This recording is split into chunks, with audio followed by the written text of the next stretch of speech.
23వ తారీఖు నాడు అంకురార్పణ ఉంటుంది. 24 నుంచి అక్టోబర్ 2 వరకు ఈ బ్రహ్మోత్సవాలు కార్యక్రమాలన్నీ కూడా అంగరంగ వైభవంగా చేయటానికి అన్ని ఏర్పాట్లు చేస్తున్నారు. అదేవిధంగా ఈ కొత్త టీటీడీ పాలక మండలి ఏర్పడిన తర్వాత ఇది మొదటిసారి బ్రహ్మోత్సవాలు. లాస్ట్ ఇయర్ బ్రహ్మోత్సవాల్లో మా కమిటీ లేదు. ఈసారి దీన్ని అత్యంత వైభవంగా ప్రెస్టేజ్గా తీసుకొని దీన్ని ఈ కార్యక్రమాలన్నీ కూడా దిగ్విజయంగా జరిపించాలని చెప్పేసి నిర్ణయం తీసుకున్నాం. 24వ తారీఖు మీన లగ్నంలో ధ్వజారోహణ నిర్వహిస్తారు. అదే రోజు పెద్ద వాహనంలో స్వామివారు ఊరేగింపు ఉంటుంది. రాష్ట్ర ప్రభుత్వం తరఫున 24వ తారీఖు నాడు ముఖ్యమంత్రి శ్రీ నారా చంద్రబాబు నాయుడు గారు పట్టు వస్త్రాలు స్వామివారికి తీసుకొస్తున్నారు. అదేవిధంగా 2026 సంబంధించినటువంటి డైరీలు అయితే ఏముంది, క్యాలెండర్లు అయితే ఏముంది, ఇవన్నీ కూడా ముఖ్యమంత్రి చేతుల మీద ప్రారంభోత్సవం చేయటం జరుగుతుంది. అదేవిధంగా మరుసటి రోజు 25వ తారీఖు ముఖ్యమంత్రి చేతుల మీదుగా PAC 5 వెంకటాద్రి నిలయం ఏదైతే కొత్తగా భవనం నిర్మించామో దాన్ని కూడా చంద్రబాబు నాయుడు గారు దాన్ని ప్రారంభిస్తారు. ఇది ముఖ్యమంత్రి గారి యొక్క ప్రోగ్రాం. అదేవిధంగా భక్తులకి ఎలాంటి అసౌకర్యం కలగకుండా ఎప్పటికప్పుడు ఇస్రో వారి సౌజన్యంతో క్రౌడ్ మేనేజ్మెంట్కి వాళ్ళకి ఇవ్వటం జరిగింది. వాళ్ళు మినిట్ టు మినిట్ వాళ్ళు దీన్ని మానిటరింగ్ చేస్తూ ఉంటారు. అదేవిధంగా వచ్చే భక్తులకి కన్నులు నింపుగా ఉండే దానికోసం ఈ విద్యుత్ దీపాలు అయితే ఉంది, ఈ ఫ్లవర్ డెకరేషన్ అయితే ఉంది. ఈసారి అన్నిటికన్నా భిన్నంగా బ్రహ్మాండంగా జరగాలనేది ఈ బోర్డులో నిర్ణయం తీసుకున్నారు. దానికి చాలామంది ఈ డోనర్స్ కూడా ముందుకు రావటం జరిగింది. వాళ్ళ సహకారంతో ఈ కార్యక్రమాలన్నీ కూడా దిగ్విజయంగా చేయబోతున్నాం. అదేవిధంగా ఆ 10 రోజులు ఏదైతే ఉందో సిఫార్సు లేఖలు ఏవైతే ఉన్నాయో దాన్ని స్వీకరించబోము. ఎవరైనా VVIP వస్తే సెల్ఫ్గా వస్తే వాళ్ళకు మాత్రం అలౌ చేస్తారు. వాళ్ళ రికమెండేషన్స్ తీసుకొస్తే మాత్రం అలౌ చేయకూడదు అనేటువంటిది ఒక నిర్ణయం తీసుకోవడం జరిగింది. ఈ ప్రోటోకాల్ ఉన్న వాళ్ళకు మాత్రమే VVIP దర్శనం ఇవ్వటం జరుగుతుంది 10 రోజులు. అదేవిధంగా ఈ 10 రోజులు అదనంగా ఒక 8 లక్షల లడ్డూలు తయారు చేయాలని, భక్తులకి ఎలాంటి అసౌకర్యం కలగకుండా భక్తులకి కావలసినన్ని ఈ లడ్డూ ప్రసాదాలన్నీ కూడా ఇవ్వాలని చెప్పేసి నిర్ణయం తీసుకోవటం జరిగింది. అదేవిధంగా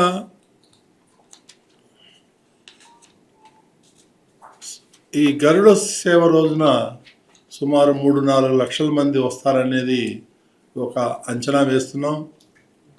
దానికి తగ్గట్టుగా మనం కావలసినటువంటి భద్రతా ఏర్పాట్లు ఏదైతే ఉన్నాయో అవన్నీ కూడా చేయటం జరుగుతుంది. ఈ పోలీస్ డిపార్ట్మెంట్ 4,500 మంది పోలీసు, ఒక 300-400 మంది ఈ వాలంటీర్సు, ఈ విధంగా ప్రతి ఒక్క స్టెప్లోనూ కూడా ఆచితూచి నిర్ణయాలు తీసుకొని ఎలాంటి ఇబ్బందులు జరగకుండా భక్తులకి కమాండ్ కంట్రోల్ రూమ్ పెట్టడం జరిగింది. ఎప్పటికప్పుడు ప్రతి నిమిషం అది మానిటరింగ్ కూడా చేయటం జరుగుతుంది. ఎక్కడ ఏ ఇన్సిడెంట్ జరగకుండా కట్టుదిట్టమైనటువంటి ఏర్పాట్లు మన అధికారులు అందరూ కూడా చేస్తున్నారు. అదేవిధంగా ఈ తిరుపతిలో ఎక్కడెక్కడైతే రద్దీ ప్రాంతాలు ఉన్నాయో ఆ ప్రాంతాలన్నింటిలో కూడా ఈ సీసీ కెమెరాలు పెట్టడం జరుగుతుంది.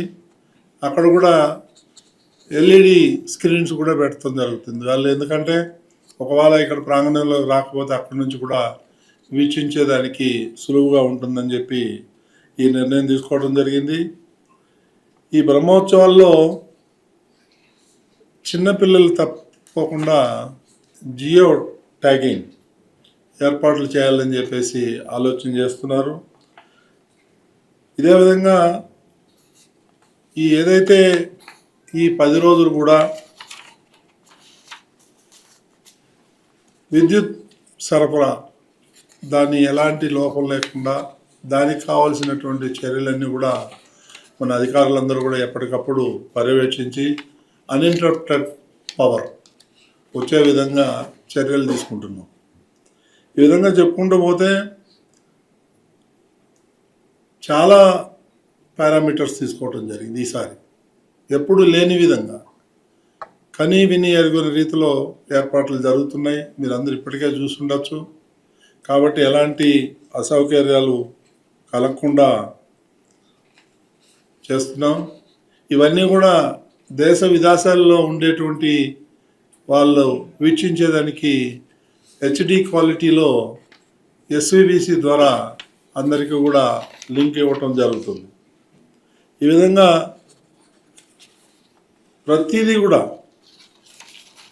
చాలా క్షుణ్ణంగా ఆలోచన చేసి ఎక్కడా పొరపాట్లు జరగకుండా గతంలో జరిగినటువంటి చిన్న చిన్న ఇన్సిడెంట్ దృష్టిలో పెట్టుకొని దానికి ఏం కావాలో దానికి ఆ రకంగా మనం చేయాలని చెప్పేసి ఆలోచన చేస్తున్నాం. అదే విధంగా శ్రీవారి మెట్టు నుంచి ఎవరైతే భక్తులు వస్తారో వాళ్ళకి 24 గంటలు అలౌ చేస్తాం. రాత్రిపూట కూడా వచ్చేటట్టుగా వీలుగా దానికి కూడా ఈ గరుడ వాహనం రోజును కూడా 3-4 లక్షల మజ్జిగ ప్యాకెట్లు కూడా వీళ్ళందరికీ ఇవ్వాలని నిర్ణయం తీసుకున్నాం. ఈ కార్యక్రమం 10 రోజులు ఏదైతే జరుగుతుందో ఈ కార్యక్రమాలన్నీ కూడా ఒక బాంబేలో ఉన్నటువంటి ఒక ఏజెన్సీతో మాట్లాడటం జరిగింది. వాళ్ళు బ్రహ్మాండంగా ఇవన్నీ కూడా పిక్చరైజేషన్ చేస్తున్నారు. ఒక 10 ఎపిసోడ్లు హై హెచ్డి క్వాలిటీలో తీసి మనకు వాళ్ళు ఫ్రీగా ఇవ్వాలని చెప్పేసి వాళ్ళు ముందుకొచ్చారు. దాన్ని కూడా ఎందుకంటే అదొక ఆర్నమెంట్ అయిపోతుంది, అంత అద్భుతంగా చిత్రీకరించబోతున్నారు. ఆ బాంబే నుంచి టీం వస్తుంది. ఈ 10 రోజులు కూడా స్వామివారి యొక్క గొప్పతనాన్ని ఇక్కడ జరిగేటువంటి కార్యక్రమాలన్నీ ప్రపంచానికి చాటి చెప్పేలాగా తయారు చేయాలని చెప్పేసి నిర్ణయం తీసుకోవటం జరిగింది. అదేవిధంగా కర్ణాటక రాష్ట్రంలోని బెళగావిలోని కొలికోప గ్రామంలో టీటీడీ శ్రీవాణి ట్రస్ట్ నిధులతో 7 ఎకరాల్లో శ్రీ వెంకటేశ్వర స్వామి ఆలయాన్ని నిర్మించాలని నిర్ణయం తీసుకోవటం జరిగింది. గుంటూరు జిల్లా తుళ్ళూరు మండలంలో ఉన్నటువంటి అనంతవరం గ్రామంలో శ్రీ వెంకటేశ్వర స్వామి ఆలయంలో 7.2 కోట్లతో గోపురం, మండపం ఇవన్నీ కూడా దానికి కావాల్సినటువంటి కూడా ఏర్పాటు చేయడానికి నిర్ణయం తీసుకోవడం జరిగింది. అన్నమయ్య జిల్లా వాల్మీకిపురంలో కూడా శ్రీ పట్టాభిరామస్వామి వారి ఆలయం, పుష్కరిణి, కళ్యాణి వేదిక, రాజగోపురం, ఆర్చి, కళ్యాణం వగైరా కూడా పనులు చేపట్టేదానికి నిర్ణయం తీసుకోవడం జరిగింది. అదేవిధంగా హైదరాబాద్కు చెందినటువంటి వెంకటరెడ్డి, విష్ణువర్ధన్ రెడ్డిలో గుంటూరు జిల్లా మంగళగిరి మండలం కాజా గ్రామంలో సర్వే నంబర్ 141-2లో 89 లక్షలు ఖర్చు పెట్టి వాళ్ళు అక్కడ ఉన్నటువంటి స్థలాన్ని 74 సెంట్ల స్థలాన్ని కొని టీటీడీకి విరాళంగా ఇవ్వాలని చెప్పేసి ముందుకొచ్చారు. దాన్ని కూడా ఆమోదం చేయటం జరిగింది. ఈరోజు ముఖ్యంగా కొన్ని ముఖ్య అంశాలు మేము ముందుంచాం. ముఖ్యమంత్రి గారి ఆదేశాలతో ఈరోజు ఒక నిర్ణయం తీసుకోవడం జరిగింది బోర్డులో. ఈ దళిత వాడల్లో సుమారు 1000 టెంపుల్స్ కట్టాలని చెప్పి నిర్ణయం తీసుకోవడం జరిగింది. మినిమం 10 లక్షలు, 15 లక్షలు, 20 లక్షలు ఒక్కొక్క టెంపుల్కి, ఆ ఏరియాని బట్టి. ఒక్కొక్క ఎమ్మెల్యే కాన్స్టిట్యున్సీకి 5-6 టెంపుళ్ళు, అదే ఎంపీ ఉంటే ఒక 10 టెంపుల్స్ వాళ్ళ ద్వారా వాళ్ళ యొక్క నియోజకవర్గంలో కట్టడానికి అనుమతిస్తాం.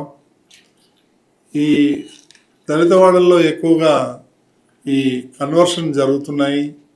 అవన్నీ ఆపాలంటే మనం ఇలాంటి టెంపుల్స్ కట్టాలి, ఎన్నో కట్టాలి. ఫస్ట్ ఫేజ్లో 1000 టెంపుల్ కట్టాలని చెప్పేది నిర్ణయం తీసుకోవటం జరిగింది. ఇదంతా కేవలం ముఖ్యమంత్రి గారి ఆదేశాల మేరకు మేము ఈరోజు ఈ నిర్ణయం తీసుకున్నాం. ఒక చిన్న విషయానికి కూడా ప్రతి ఒక్క చిన్న విషయానికి కూడా తిరుమల తిరుపతి దేవస్థానం పని పాట లేకుండా వాళ్ళు ఇష్టం వచ్చినట్టు అవాకులు చవాకులు వెళ్తున్నారు. ఈ విధంగా తప్పుడు ప్రచారం చేస్తే మాత్రం ఈరోజు బోర్డులో నిర్ణయం తీసుకోవడం జరిగింది. క్రిమినల్ కేసులు పెడతాం.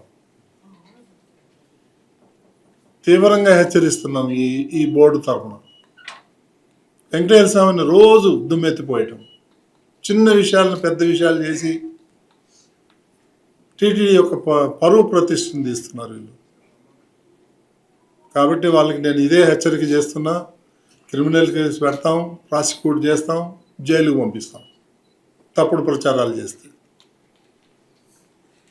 ఓకే అండి,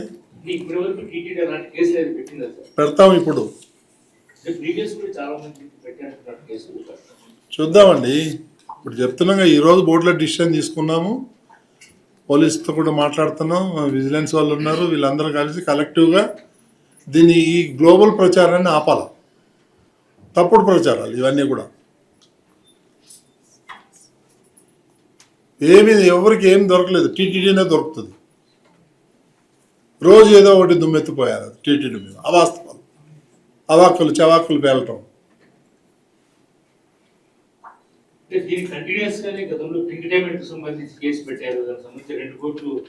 గతం గురించి నేను అడగట్లేదండి. ఈ రోజు నుంచి ఇలాంటివి అయితే మాత్రం యాక్షన్ సీరియస్గా ఉంటుంది. That's all. ఓకే. యాక్చువల్గా ఇస్రో తోటి మనం చాలాసార్లు నెగోషియేట్ చేయడం జరిగింది. దాంట్లో 2 రకాలైన సొల్యూషన్స్ ఉంటాయని చెప్పారు. ఒకటి రియల్ టైం చేయాలంటే ఒకటి ఉంది, అదర్వైజ్ శాటిలైట్ ద్వారా పిక్చర్లు కూడా చేస్తారు. శాటిలైట్ రోజు ఒకేసారి ఉంటుంది, దాన్ని అడ్జస్ట్ చేసి వాళ్ళు శాటిలైట్ ద్వారా పిక్చర్స్ కూడా ఇస్తారు. రియల్ టైం సొల్యూషన్స్ కూడా ఇవ్వడానికి ఉంది. దానికి కొన్ని రకాలైన ఎక్విప్మెంట్స్ అవి అవసరం ఉంటుంది. దాంతో నెగోషియేట్ చేసాము as pointed out by chairman గారు. అలానే మనకి ఎల్ఎన్టీ కూడా మనకు ఆల్రెడీ టీం వచ్చింది. ఎల్ఎన్టీ సొల్యూషన్స్ కూడా మొరల్లెస్గా అలానే ఉంది. అంటే వీళ్ళు సర్వేలెన్స్ బేస్డ్ కెమెరాల్లో అలర్ట్ ఇస్తారు, అది జిఐఎస్ బేస్డ్ అలర్ట్ ఇస్తారు. 2 కూడా మన వాళ్ళు ఐటీ టీం వాళ్ళు చేస్తున్నారు. సో రియల్ టైంలో వాళ్ళు ఎలా ఇస్తారు, సర్వేలెన్స్ బేస్డ్ మన ఎల్ఎన్టీ వాళ్ళు ఎలా మనకి క్రౌడ్ మేనేజ్మెంట్ ఇస్తారు అనేది 2 కూడా సిచ్యువేషన్ బట్టి వాడుకుంటారు. సో వాళ్ళతో ఇంకా వీఆర్ నెగోషియేటింగ్. సార్ పెట్టిందని ఒకటైతే దే ఆల్రెడీ అగ్రీడ్ ఫర్ ఖచ్చితంగా మనకి పిక్చర్లు, శాటిలైట్ పిక్చర్లు ఖచ్చితంగా వాళ్ళు ఎప్పటికప్పుడే శాటిలైట్ మూవ్మెంట్ ఉంటుంది, రోజుకి ఒకసారి మూవ్మెంట్ ఉంటుంది, దాన్ని అడ్జస్ట్ చేసుకొని మనకి పిక్చర్లు ఇస్తారు.